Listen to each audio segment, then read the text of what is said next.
So we're here at the PDAC, March 2015. Again, special guest here, Mr. Jeffrey Christian, Managing Partner of CPM Group.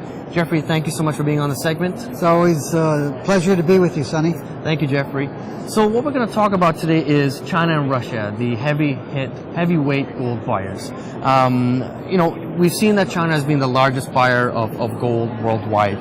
The China Gold Association put it at about 2,200 tons for 2013, and so far we know that around 1,800 tons has been withdrawn from the SGE from January to November 2014. So there's a lot of debate as to the intentions of the Chinese government in terms of gold, being the next reserve currency, gold standard, or a special drawing right. There's lots of arguments out there.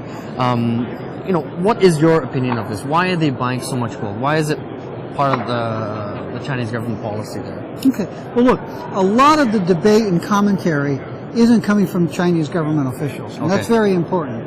Just the same way as in Europe, you don't see anybody actually involved in the Greek negotiations talking about Greece leaving the euro. Right. But there's a lot of talk about it. Same thing is true in China. The Chinese government has actually been pretty clear about its views toward gold. Mm-hmm. They think that gold is a good investment. They think that Chinese individuals should be investing in gold. They think that the China Investment Corp, the sovereign wealth fund of China, should be investing in gold. They don't necessarily see it as a monetary reserve asset. Okay. They did add a bunch of gold in 2009 to their monetary reserves to send a message to the U.S. Treasury and the European central bankers, because they were extremely displeased with the way the U.S. and the Europeans were handling the financial crisis in late 2008, early 2009. The Chinese government has said, we think that individuals should invest. You are seeing a tremendous amount of gold being bought in China, both in jewelry form and investment form. Investment demand did fall last year from a very high level in 2013, but it's still continuing, and it's continuing again this year. We've seen some numbers for the Lunar New Year purchases that were pretty constructive, and so so what you're seeing is a lot of demand for gold in China from the private sector. Okay. Not clear that the Chinese central bank, the People's Bank of China, is buying gold for monetary reserves. It may well be buying gold for the CIC and other parts of the government, because the People's Bank of China was the national market maker from 1949 until 2001, and it knows how to buy gold and sell gold. Okay. So they may be buying as an agent for CIC and stuff like that, but it doesn't look like they're looking to do it. They don't seem to be interested in gold as part of a future monetary system, but they do see it as a very important monetary and financial asset. Okay, interesting. So, and to add to that, with for example, Russia, you actually mentioned in March 2014 that Russia would be one of the world's biggest gold buyers, and actually they turned out to be that just in 2014, and you were right. So now they've, they're basically the largest gold buyer next to China, but also an aggressive seller of U.S. Treasuries. So going forward, can you explain the relationship with how China and Russia, for example, are doing these currency swap deals? What's the intention of that?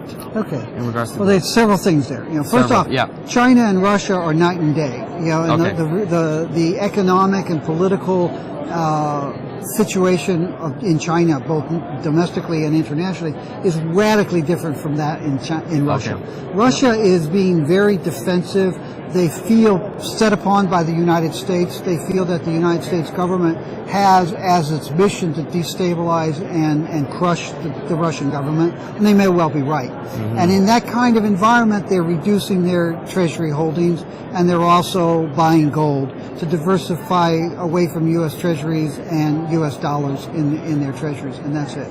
In terms of the Russian-Chinese swap arrangement, these international swap arrangements among central banks are very common, and what you're seeing is that Russia and China are stepping into the major central bank world. If you look, the U.S., Europe, UK, all of these different central banks have swap agreements in place, and what's happening is Russia and China are stepping up to the plate. Interestingly, if you look at in 2014, for example, the Chinese and the Russians announced like a 30-year oil and gold supply deal. That's right, yes. And they said this could be settled in any currencies, dollars, euros, rubles, or yuan. Right. But the interesting thing is, it was denominated in U.S. dollars still. Interesting. Wow. Do you think that will ever change then? Or I think over the next 30 years it'll change at some Yeah, point, because 30 years. I think the oil market will change what it trades in. Yeah. Okay, interesting. Okay, so let's step back and let's talk about the repatriation of gold. I mean, you've seen a lot of announcements out there, or more countries looking into it. Germany has been looking to reallocate their gold as well.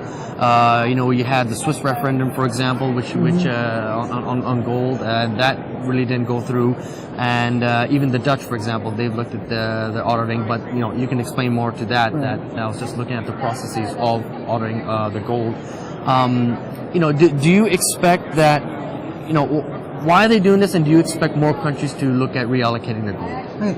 It really started in Germany, but there have been calls to relocate the gold, not repatriating it per se, because the gold never was in Germany or Austria or Switzerland necessarily. Right. This is gold that they accumulated in New York, Paris, and London during the period up to 1971, when gold was used for international trade settlements. Right. And it was stored there because that's where you needed it for international trade settlement purposes.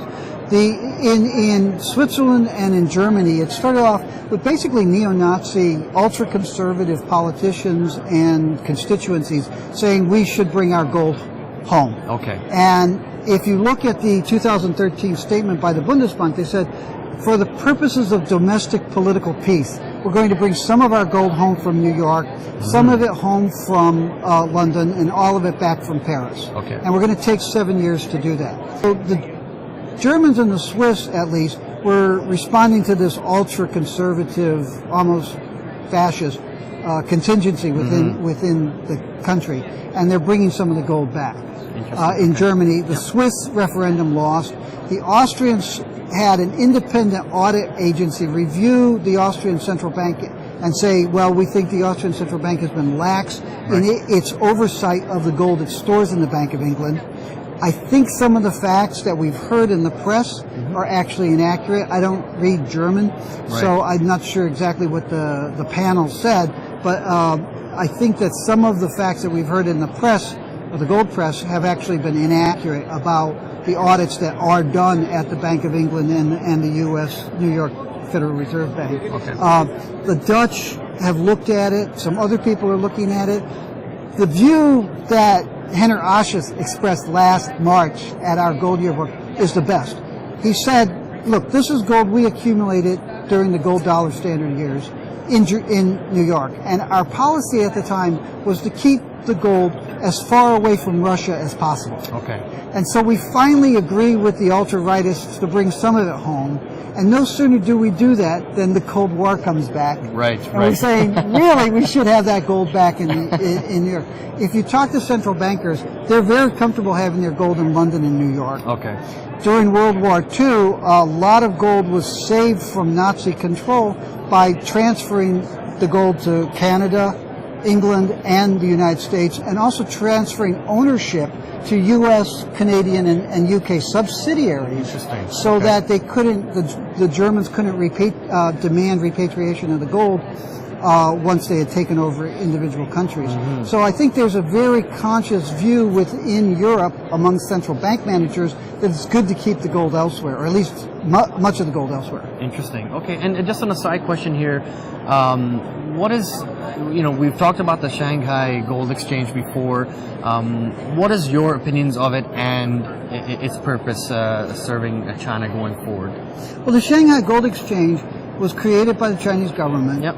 As it was liberalizing the gold market, to serve as the conduit for physical gold.